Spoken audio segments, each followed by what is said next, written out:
Nós vamos ler Mateus, capítulo 4. Evangelho de Mateus, capítulo 4, do verso 1 até o verso 11. Mateus, capítulo 4, de 1 a 11. É a famosa, conhecida narrativa da tentação de Cristo. Então, o Espírito conduziu Jesus ao deserto para que o diabo o pusesse à prova. Tendo jejuado durante 40 dias e 40 noites, ele sentiu fome. O tentador, tendo se aproximado, lhe disse: se és filho de Deus, manda que estas pedras se transformem em pães. Ele lhe respondeu: está escrito, não só de pão vive o homem, mas também de toda palavra que sai da boca de Deus. Então o diabo o levou à cidade santa, colocou-o no ponto mais alto do templo e lhe disse: se és filho de Deus, atira-te para baixo, pois está escrito, dará ordens a seus anjos a teu respeito, eles te levarão em seus braços para que o teu pé não tropece nas pedras. Jesus lhe respondeu: também está escrito, não tentarás o Senhor teu Deus.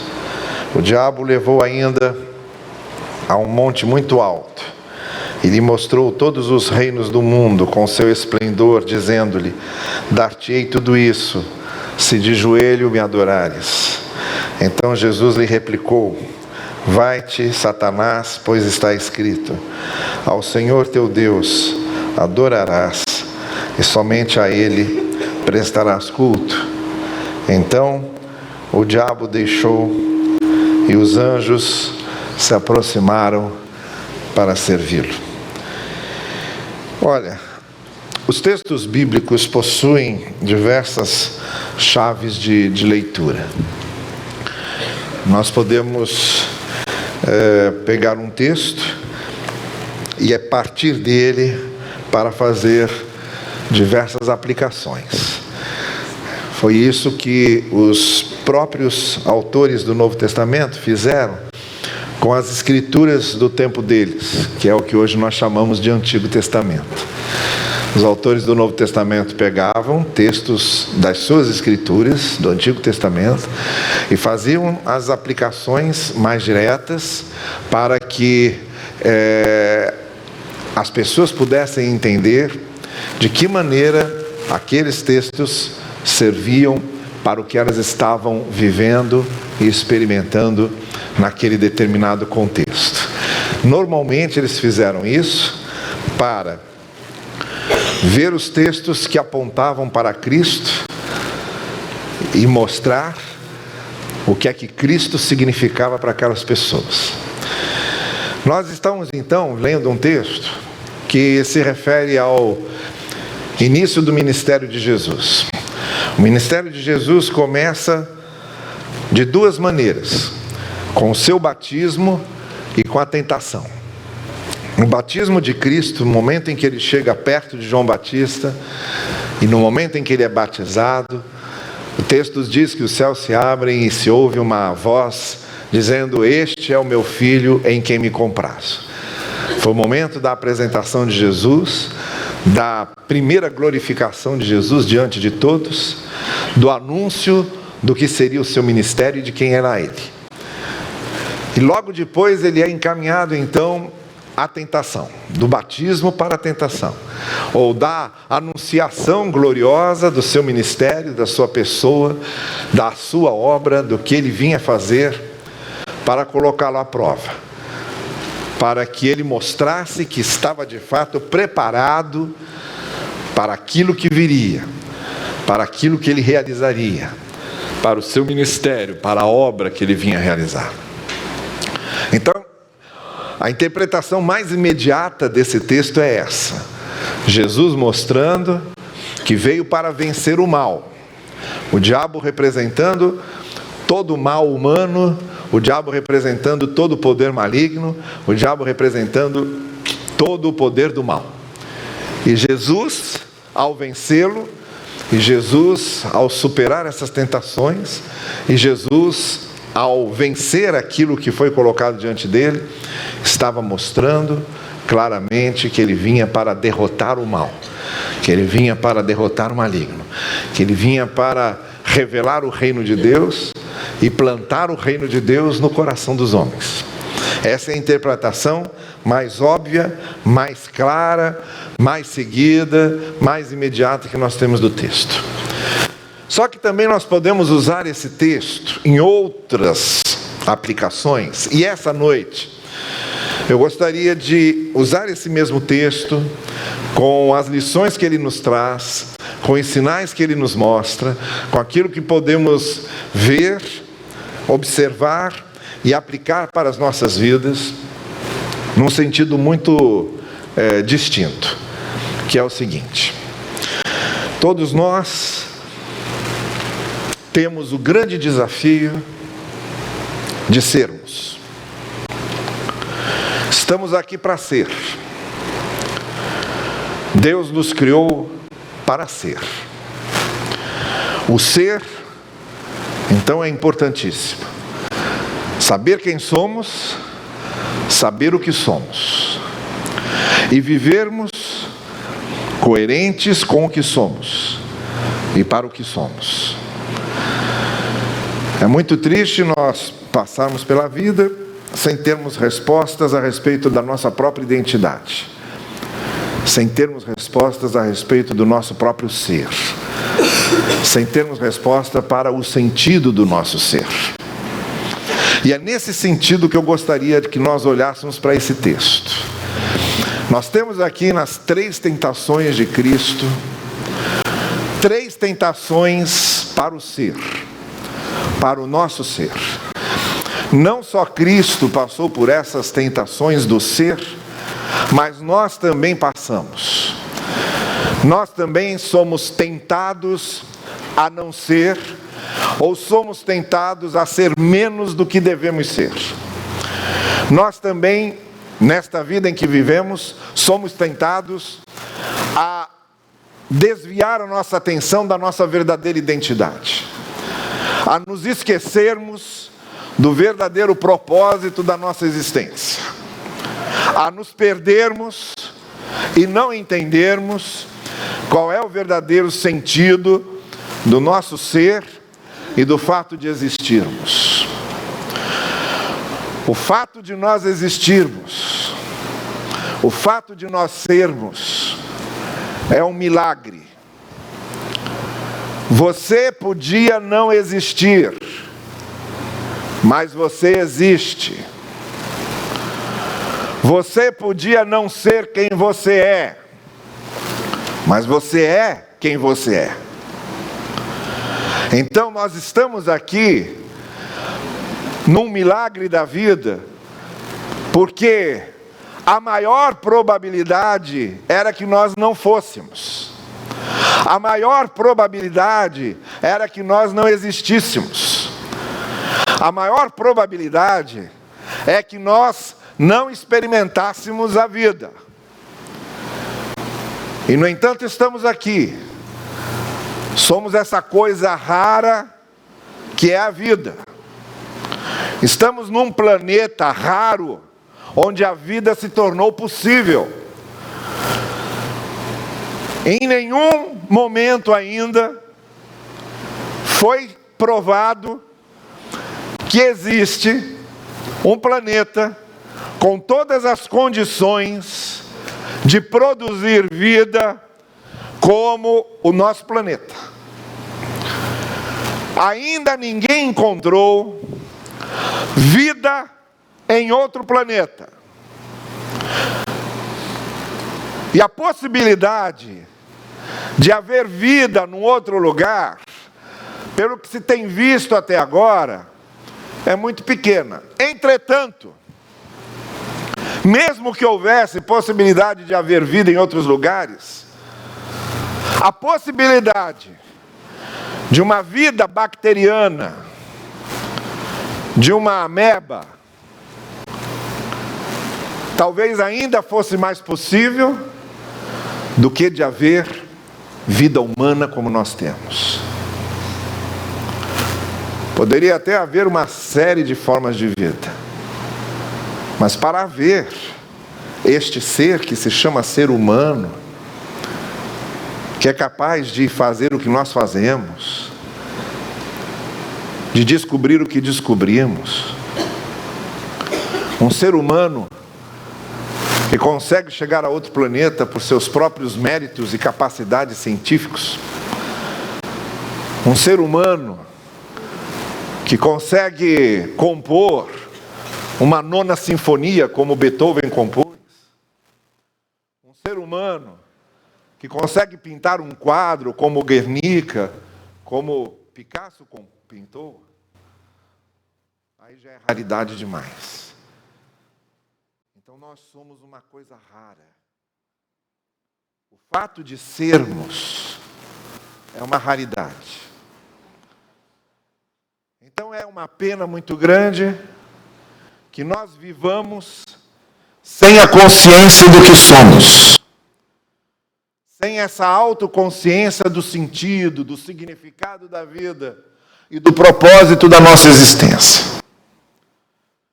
Então nós somos o tempo todo tentados a esquecer a grandeza do que somos. Na maioria das vezes, a maioria das pessoas vive sem a consciência da grandeza do que é.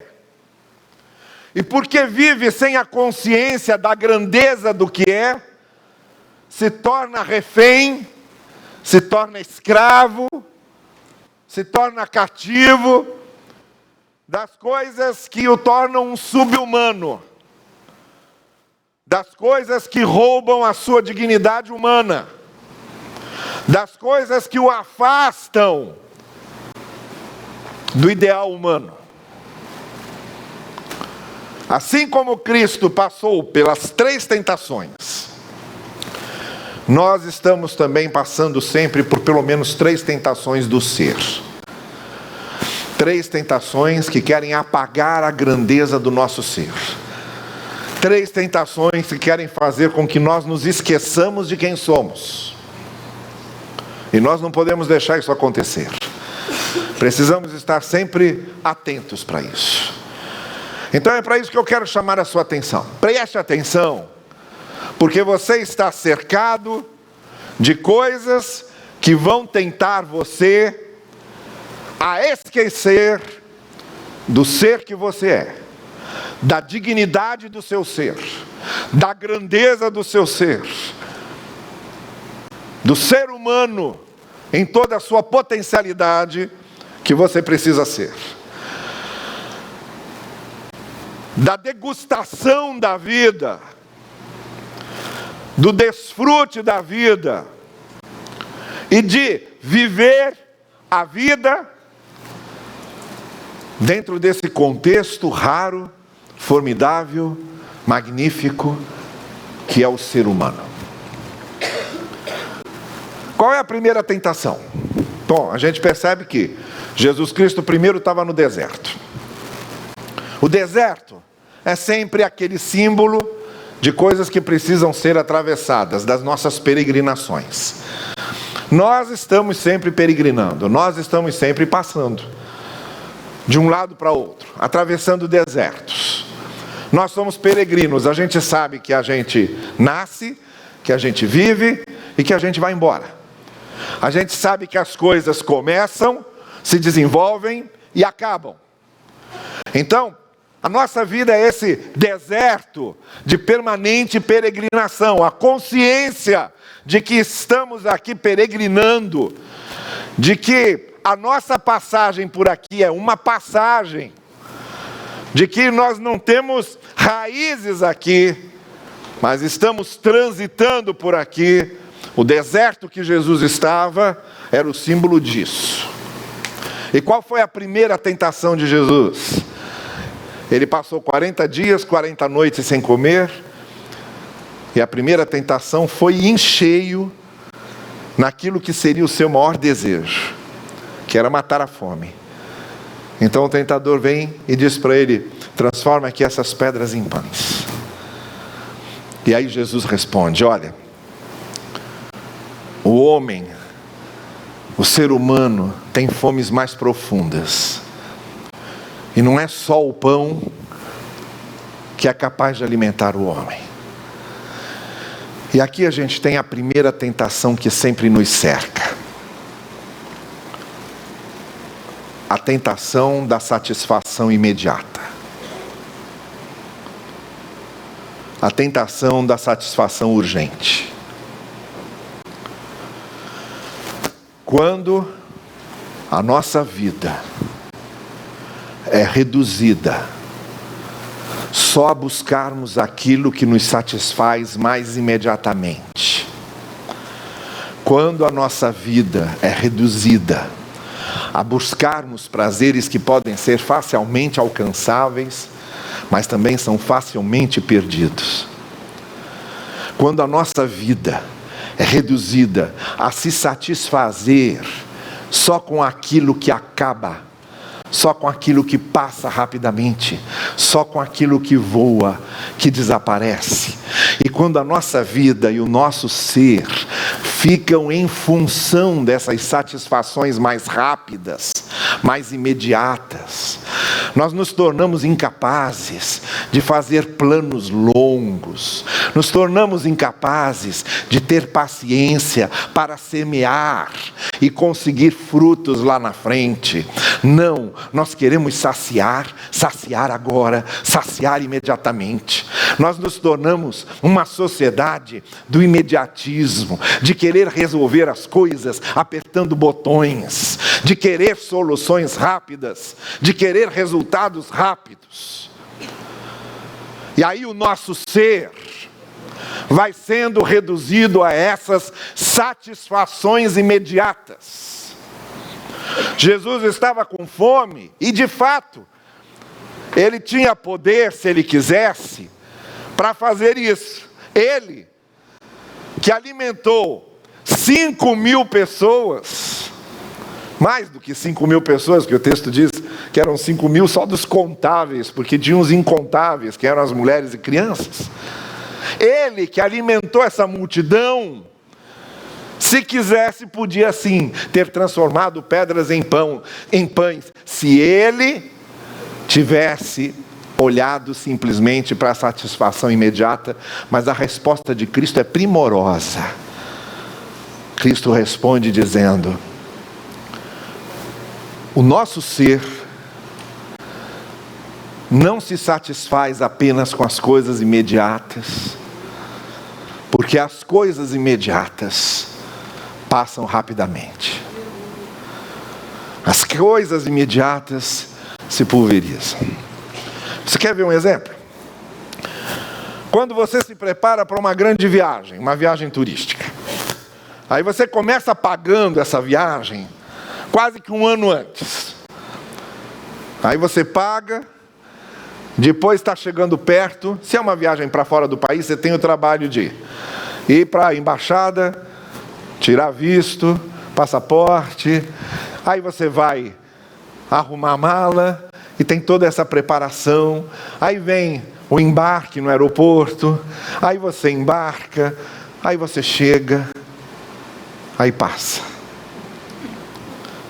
E passa muito rápido. Aí logo você volta com a impressão de que teve um tempo enorme preparando e a coisa passou muito rapidamente. Aquilo que parecia tão planejado, tão esperado, vira logo passado, vira logo ontem. Você consegue se lembrar de coisas na sua vida para a qual você se preparou muito e agora já é o ontem? Já foi. Você lembra quando a gente falava do ano 2000? Você lembra? Obviamente eu estou me referindo às gerações mais provectas, não é? Você lembra quando você falava ano 2000, e a gente, o ano 2000 parecia, né? Tinha até uma frase que o pessoal dizia: assim como a Bíblia diz, de 2000 passará, de 2000 não passará. Nunca teve na Bíblia isso. Nunca teve. Nós estamos em 2020 praticamente. Já se passaram 20 anos depois do ano 2000. Por quê? Porque as coisas passam muito rapidamente. O que Jesus está dizendo é que se o nosso ser se prende a se satisfazer só com as coisas imediatas, só com a satisfação imediata das coisas, a gente fica muito pobre no ser. A gente fica muito pobre no sentido da vida. Se a gente precisa de coisas que se resolvam rapidamente, de coisas que se resolvam dinamicamente, e reduz a vida a isso. Olha, as coisas que mais servem para aprofundar o nosso ser, para amadurecer o nosso ser, para dar identidade ao nosso ser, são as coisas que a gente semeia para poder colher. São as coisas que às vezes a gente precisa renunciar aqui para ter um efeito melhor lá adiante. São as coisas que exigem sacrifício agora, para que a gente possa ter resultados depois. As coisas que mais amadurecem o nosso ser são essas que são preparadas, que são acalentadas. O ser não pode viver só de prazeres rápidos em prazeres rápidos. Essa é a primeira lição que Jesus nos dá. Não. Eu não vou transformar pedras em pães para matar a minha fome, porque o homem precisa de coisas muito mais profundas para dar sentido ao seu ser do que as satisfações imediatas. A segunda tentação se dá no templo. O diabo conduz Jesus ao templo de Jerusalém e vai ao lugar mais alto do templo. O templo, assim como o deserto, era o símbolo das nossas peregrinações. Nós estamos sempre na travessia. O templo é o símbolo da necessidade da religiosidade, da necessidade da transcendência. O ser precisa de coisas transcendentes. Ele não consegue se conformar só com aquilo que é visível, com aquilo que é objetivo, com aquilo que é concreto. Não. O ser precisa de sonhos. O ser precisa de arte. O ser precisa do transcendente. O ser precisa olhar as estrelas. O ser precisa ver os horizontes. Quando a vida se reduz só às coisas terrenas, as coisas materiais, a gente fica muito empobrecido nisso. E o ser humano não se conforma. O ser humano é como uma árvore que tem as raízes fincadas na terra, mas tem a copa voltada para o infinito. Ele está lá, firmado no chão, mas ele tem uma abertura para o transcendente, para o infinito, para o metafísico, para as coisas da alma. Assim é o ser humano. Então o templo é o símbolo dessa busca pelas coisas infinitas, dessa busca pelas coisas transcendentes, que faz com que o homem seja um ser religioso. E aí então entra a tentação. Quando o diabo diz a Jesus: olha, você vai saltar daqui, porque lá no Salmo 91, o diabo escolheu exatamente um salmo muito preferido lá entre os judeus, que continua sendo hoje.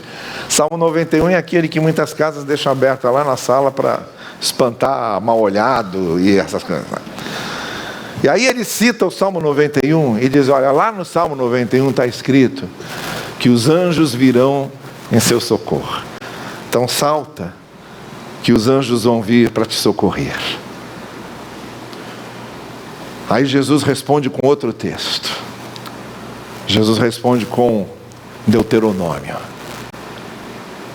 quando ele diz: não, nós não podemos tentar a Deus, desafiar Deus,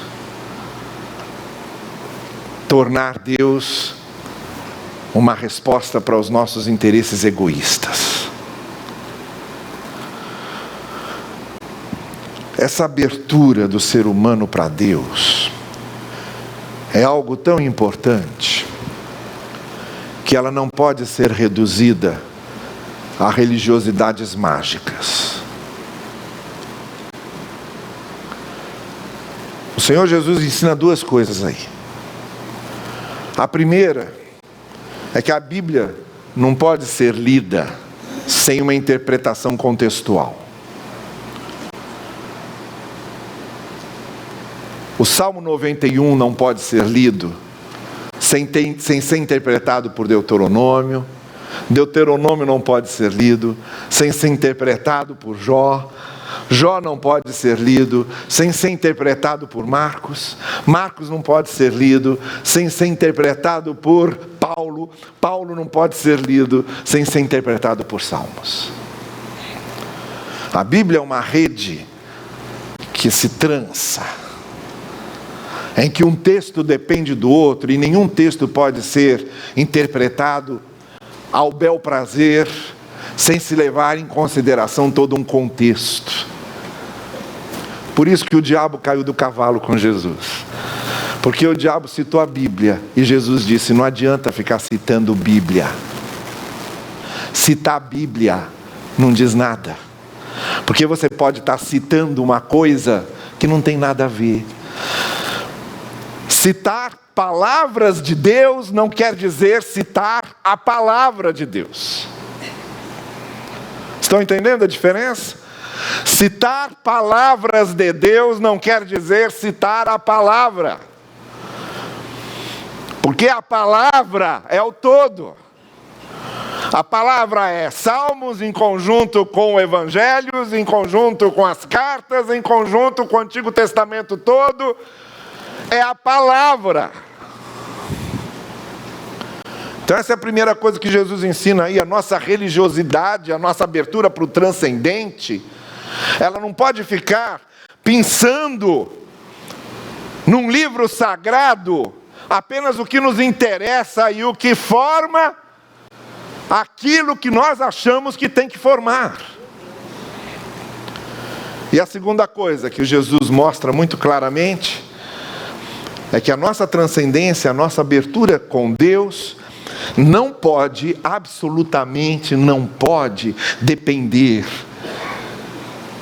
de fazermos Deus a nossa imagem e semelhança, de definirmos como nós achamos que Deus tem que ser, de definirmos como nós achamos que Deus tem que agir. Nós é que somos imagem e semelhança de Deus, não é Deus que é a nossa imagem e semelhança.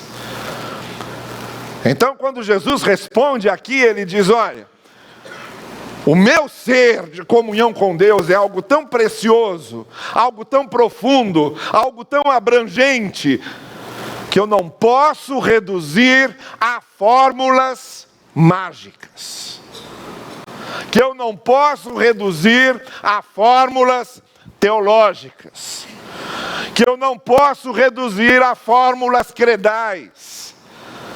Deus sempre vai transcender isso. Então o mínimo que eu preciso é ver o retrato de Deus como um todo, em vez de ver só as partes que me agradam e que me interessam. O nosso ser de comunhão com Deus fica extremamente reduzido quando a gente faz esse tipo de coisa, de querer transformar a nossa relação com Deus numa relação de pronto-socorro, numa relação de ambulância, numa relação de interesses próprios. numa relação de negócios, numa relação de barganhas. Deus é para a gente mergulhar no ser de Deus. Deus é para a gente ter relação com Deus e com aquilo que Ele realmente é. Então, a primeira coisa que Jesus diz é: olha, o nosso ser não pode ser reduzido só às satisfações imediatas. Segundo, o nosso ser não pode ser reduzido apenas a essas religiosidades mágicas. A comunhão com Deus e a busca de Deus é algo muito mais amplo e significativo do que isso. E por fim, em terceiro lugar, o diabo leva Jesus a um monte. O monte é o lugar que significa que você escalou, que você subiu, que de lá você tem uma visão mais abrangente, que de lá você compreende melhor a paisagem. Sempre olhar de cima é muito melhor do que olhar de baixo. Porque quando a gente olha de baixo, a gente não tem a dimensão exata de como as coisas são. Mas quando a gente olha de cima, a gente tem a visão completa. A gente se localiza melhor. A gente vê, de fato, o que está acontecendo no todo. O monte é esse símbolo, por exemplo, da sabedoria, da maturidade. Quando você chega no topo da maturidade, no topo da experiência, os horizontes se ampliam. Você entende melhor as coisas. Você compreende melhor as coisas. Você define melhor as coisas do que quando a gente está embaixo, com a nossa visão mais imatura, mais limitada, mais infantil, mais sem experiência. À medida que a gente vai vivendo e vai adquirindo experiência, a gente vai subindo no monte e a visão vai se ampliando. Essa é que é a lição de Provérbios e Eclesiastes, por exemplo. O sábio é aquele que escalou na experiência da vida e a sua visão se ampliou. Só que aí vem a tentação. De cima do monte, quando podia ter uma visão de tudo, o diabo sugere a Jesus que o ser de Jesus fosse apenas um ter para reter. Olha a proposta. Se você me adorar, eu te darei tudo isso. Tudo será seu. E com certeza Jesus perguntou: será meu para quê? Para que é que eu quero ter apenas para reter como meu? O que o diabo estava propondo a Jesus era poder. Era o prazer do poder. Era o prazer de ter para reinar. Você não veio para ser rei? Então eu vou te dar um reino. Você não quer um reino? Então este será o seu reino. E é aí que o Senhor Jesus responde: olha, somente a Deus a gente pode adorar, porque só Ele realmente tem poder. O poder, de fato, pertence a Ele. Qualquer ser humano que imagine ter poder, na verdade não tem. Até porque essa questão dos poderes humanos são muito relativos. São muito relativos. Se, por exemplo, você se comparar com um morador de rua, se o morador de rua olhar para você, ele vai dizer que você é rico e que ele é pobre.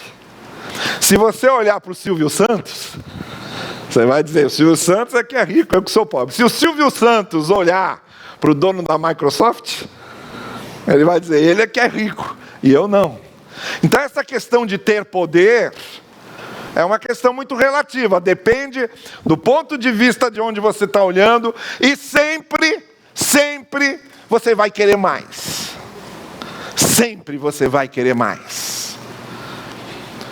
E é aí que Jesus Cristo abriu mão de ter para reter. Como se ele dissesse, olha, sua proposta não faz sentido. Porque quem tem todo o poder é Deus. Ele é que tem realmente todo o poder. E eu não vim para reter, eu vim para compartilhar. O reino eu vim para dividir entre aqueles que me seguem. E realmente o nosso ser, quando nós vivemos em função de ter, quando nós vivemos em função do poder, quando nós vivemos obcecados por sermos mais do que os outros, a necessidade de nos sentirmos sempre em cima de um monte, acima dos outros, mais alto do que os outros, isso reduz o ser a simplesmente ter para reter, e empobrece o nosso ser. O Senhor Jesus diz que o ser é muito mais do que o poder, muito mais do que o ter. Então eu comecei dizendo a vocês que o ser é uma coisa rara. Cada um de nós é um ser. E cada um de nós tem que descobrir o verdadeiro sentido, o verdadeiro propósito, o verdadeiro significado do seu ser. E eu disse a vocês que enquanto vivermos aqui, o nosso ser sofrerá essas tentações. Seremos tentados a reduzir o ser a satisfações imediatas. Seremos tentados a reduzir o ser a religiosidades mágicas. E seremos tentados a reduzir o ser simplesmente a ter. E é aqui que a tentação de Jesus e a maneira como Jesus supera essas tentações nos dá uma grande lição. O texto termina dizendo que depois disso, depois que Jesus superou essas 3 tentações, o último versículo diz, então o diabo se retirou e os anjos vieram servi-lo. Quando a gente realmente quer ser aquilo que devemos ser, quando nós realmente queremos reproduzir no nosso ser o ser de Deus, que é o ser original para o qual nós fomos criados e feitos. Quando o nosso ser é mais do que satisfações imediatas, é mais do que religiosidade mágica, é mais do que ter para reter. Quando a gente consegue superar isso e aprofundar o nosso significado do ser em Deus e naquilo que nós recebemos como imagem e semelhança verdadeira de Deus e que Cristo veio revelar, aí não tem jeito. Aí o diabo foge. Aí o maligno é vencido. Aí a gente começa a experimentar não aquilo que o mal pode dar, mas aquilo que os anjos do Senhor podem prover. É só aqui, quando a gente descobre o verdadeiro sentido do ser nesse Cristo, que veio justamente para nos mostrar o que é esse ser, que foi exatamente aquilo que nós podemos ser em Deus, que viveu revelando a luz que é um ser nas mãos de Deus, um ser usado por Deus, um ser que é o reflexo verdadeiro de Deus, a ponto de ser chamado de Filho de Deus. E quando Jesus Cristo diz, vocês todos podem ser isso, podem ser esses filhos de Deus, quando a gente entende isso e chega aí, o diabo se retira e os anjos chegam. O maligno é vencido, e então a soberania do Senhor, a graça do Senhor, o propósito do Senhor se realiza de fato na nossa vida. O que o Senhor Jesus Cristo veio mostrar, superando e vencendo essas tentações, é que nós não precisamos nos preocupar em vencer isso sozinhos. Essa é que é a beleza maior da coisa.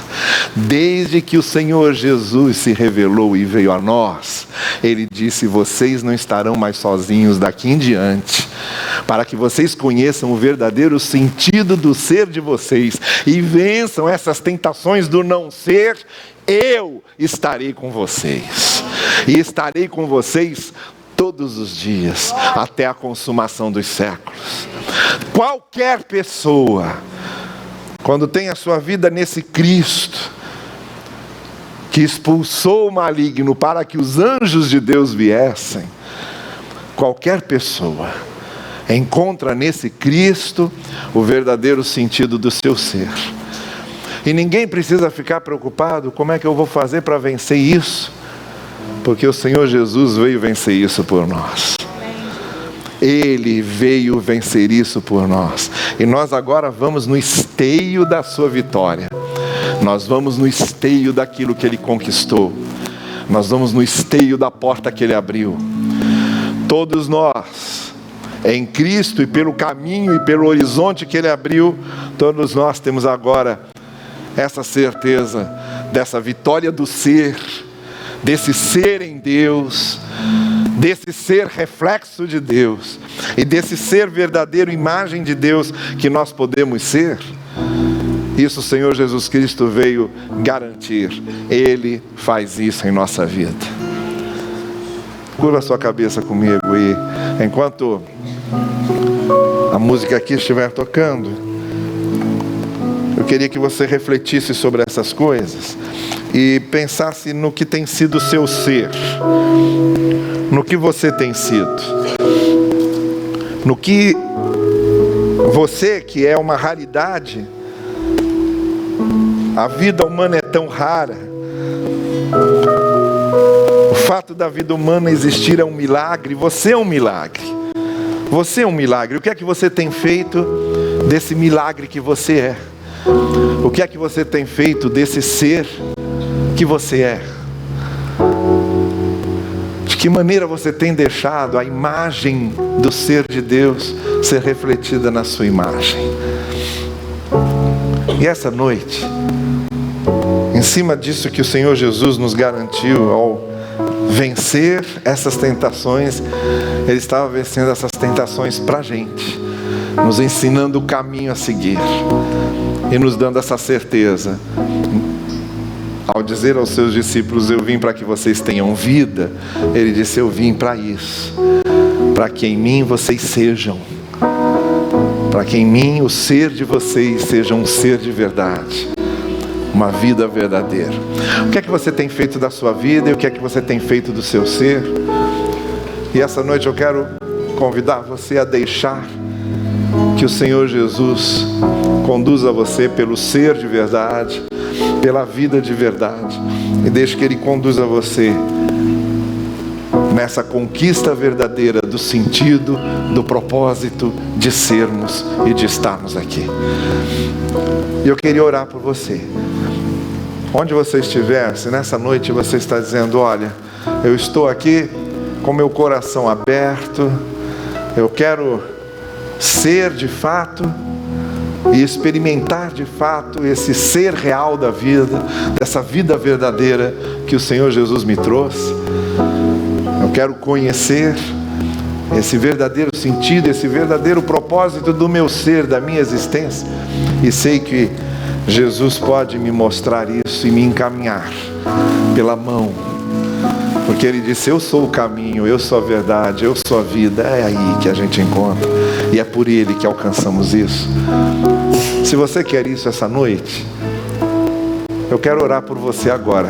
Fique em pé aí no lugar em que você está. Só se levante e fique em pé. Isso, vá ficando em pé. Se nessa noite, como essas pessoas já estão fazendo, se nessa noite você quer encontrar esse verdadeiro ser que Cristo pode dar. Alguns já se levantaram, na galeria também. Se houver alguém que nessa noite está dizendo sim, eu quero isso, eu quero orar por você agora. Basta que você se levante, isso, como algumas pessoas aqui já estão fazendo. Eu quero orar por você. Deus abençoe vocês. Deus abençoe vocês. Graças a Deus por isso.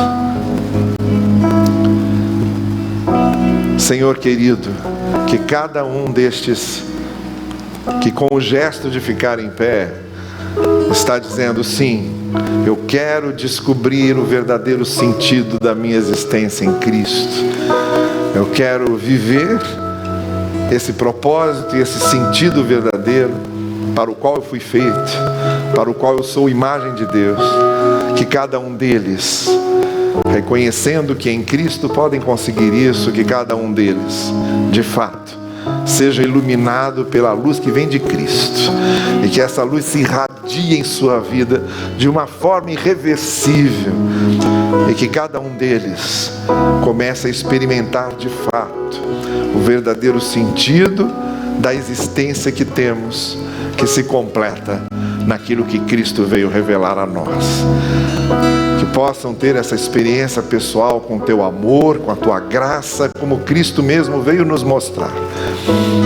E que não só saiam daqui deste culto, mas que saiam daqui deste culto na certeza de que saem daqui com o verdadeiro sentido do ser e da vida que Cristo nos traz, firmado em sua vida e em sua existência. É o que nós te pedimos, no precioso nome de Jesus. Amém.